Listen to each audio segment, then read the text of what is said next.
Up in where you grew up, and Watsonville. yeah, were you growing up thinking that? I think based on like your experiences, you like observe and learn about like your existence and how like you're treated in America and things like that. No, but what So I'm trying to find out why you were growing up north, you were getting a good education, you had both parents in the home, you had your little Mexican friends. Did you think did you think that Ha ha ha ha. Mexican friends. you were black and the white people were oppressing you? from my experiences, I wouldn't say all white people, but I would say that this country is systematically No, I'm trying to find against. out why you were growing up. Were you thinking that way? I'm gonna get to how you think now, but why you were growing up? Were you growing up thinking that white people are oppressing me? I can't get an education. I can't get food. I don't think Were you growing up thinking that? no. I mean, when you're a little kid, those things aren't in your mind, and they shouldn't really be, because those are like adult like Right. problems. Well, basically saying the same thing I said in my previous video. How So about like when you got in high school? Did you start thinking that way? I didn't start thinking that way until I started experiencing those things. And where were you down here in LA or up there? I feel like you experience those things from a real young age as a black person. Like when was the first time somebody said something racist to you? I never. It's been years. I was a baby. For me, I was pretty young. I was called a tar baby. Uh, one of the shirts he likes to wear, which uh refers to black people because they have black skin and look like tar.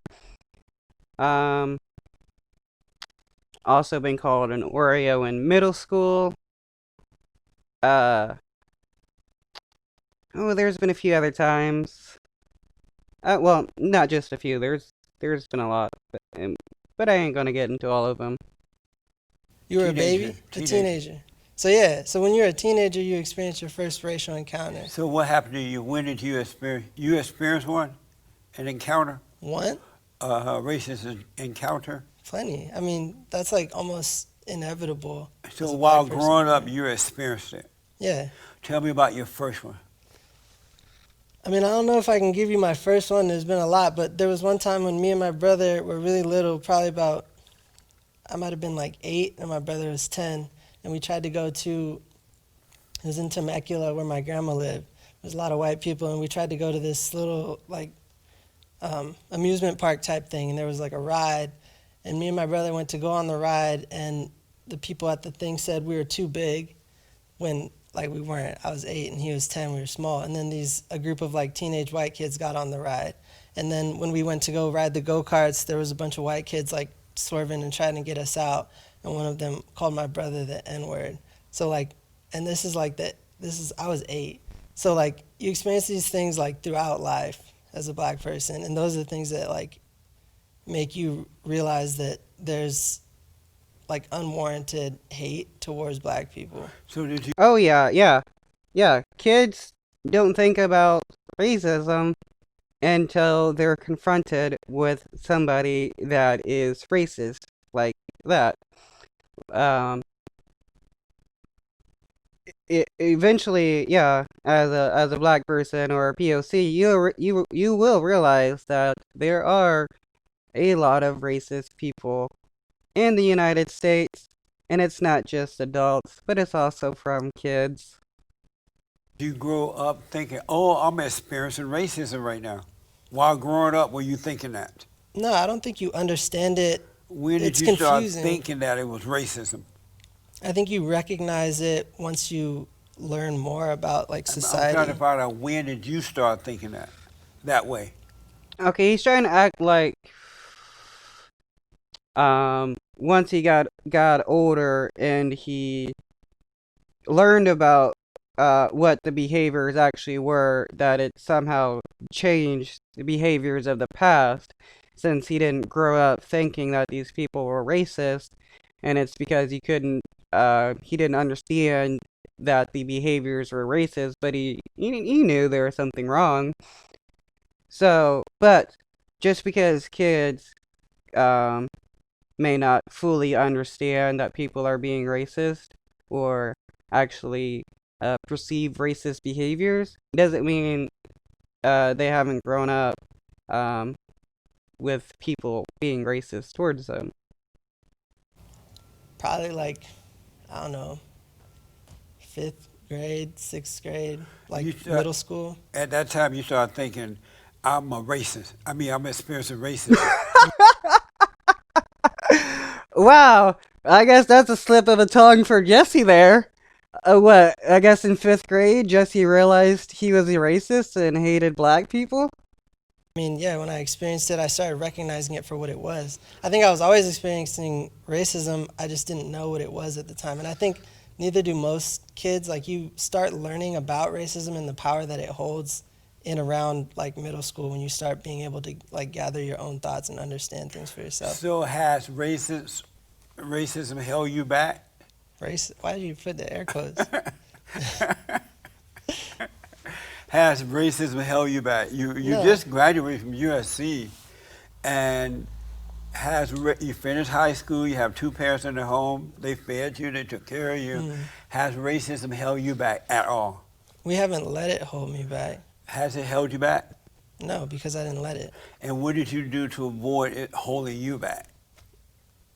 Spoke up and didn't let it kind of affect my existence. So, like, if somebody tried to stop me, or let's say, like, for example, like, I'm black and there's only like, I think 2 or 3% black people at USC, and then probably like 40% white people, which shows right there that there's a serious like disadvantage for black people. In what way? Because there's only 3% black people admitted into the school. But that didn't stop you from graduating. Yeah, because I worked extra hard to get there, versus like white people don't necessarily have to work as hard, obviously. How do you know? Wow. There's a obvious difference in admittance of black people compared to white people, and Jesse cannot understand how that's somehow bad, though he probably considers it a good thing because that means less educated black people. Know that? Because there's like a entire system built around white success and white supremacy. But how do you know that white people don't work hard to get No, what I'm they not have? saying white people don't work hard to get to where As they you are. do, how do you know white people don't have to work as hard as you do to get the best grades, to get into the best schools, to get the best degree? How do you know they don't work as hard to get that? I'm not saying all white people don't work as hard, but I'm saying, like, I think, like, systematically there's like advantages in white communities. Like, there's better education, better schools for these white communities, and it makes it kind of like the whole like education system and like success is more accessible for white people. Not saying that they don't have to work hard to get to where they are, Yeah. but it's far more accessible for some black people in black communities. Like, they don't even know that USC exists because it's not shown in their schools. It's not like, so that's what makes it different. If black people most white kids have two parents in the home, right? A father and a mother, right? How do you know that? I'm asking you. I don't know. Do you know that? That tends to be the norm where they have both parents in the home, right? Is that That tends to be the norm. Well, it's considered the norm, but I mean, it's not always the case that, all white families have a mother and a father. stereotypical? If black people understanding? had two parents in the home, because 70% of black babies born out of wedlock, if they had a father and a mother in the home, do you think that their opportunity would be better? They have a better chance, or would it be harder? Do you know what percentage of white babies are born out of wedlock? 30%. Did you just make that up? No. How did Maybe even less than that, but I think the last report I saw was 30.